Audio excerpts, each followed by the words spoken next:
Brothers, జీవితం అంటే ఏమో తెలుసా? అంటే కేవలం ఊపిరి పీల్చడం కాదు. జీవితం అంటే ప్రతి క్షణాన్ని అర్థవంతంగా గడపడం. చాలామంది రోజు అదే పనులు చేస్తూ, అదే మార్గంలో నడుస్తూ, అదే భావాలతో గడిపేస్తారు. కానీ ఒకసారి ఆగి మనం ఆలోచించాలి. మనం నిజంగా జీవిస్తున్నామా లేక కేవలం బతుకుతున్నామా? జీవితం మనకు ఒక కానుక. అది ఒక్కసారి మాత్రమే లభిస్తుంది. మనం దాన్ని ఎలా ఉపయోగిస్తామో అదే మన విలువను నిర్ణయిస్తుంది. కొందరు జీవితాన్ని ఫిర్యాదు చేసేందుకు ఉపయోగిస్తారు. ఇది లేదు, అది లేదు అని.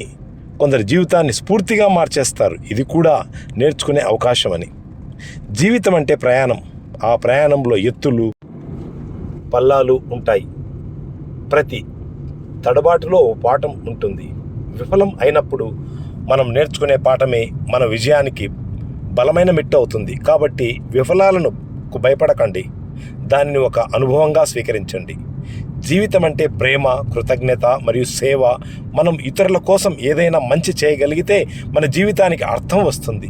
చిన్న సహాయమైనా, ఒక చిరునవ్వు అయినా ఎవరి మనసును తాకగలిగితే అదే నిజమైన జీవితం. జీవితం మనకు సవాళ్ళు ఇస్తుంది, కానీ అదే సవాళ్ళు మనల్ని బలవంతులుగా చేస్తాయి. నెపోలియన్, అలెగ్జాండర్ రైట్ బ్రదర్స్ వంటి వారిని చూడండి. వారి జీవితాన్ని భయపడి కాకుండా సవాలుని స్వీకరించారు. అందుకే వారి పేర్లు చరిత్రలో నిలిచిపోయాయి. మనం కూడా మన జీవితాన్ని అలా గడపాలి. ప్రతిరోజు కొత్తగా నేర్చుకోవాలి, కొత్తగా ప్రయత్నించాలి మరియు ఇతరులకు స్ఫూర్తినివ్వాలి. ఎందుకంటే జీవితం అంటే గెలవడం కాదు, ప్రయత్నించడం. జీవితం అంటే భయపడడం కాదు, ఎదుర్కోవడం. జీవితం అంటే నిరాశ కాదు, ఆశ.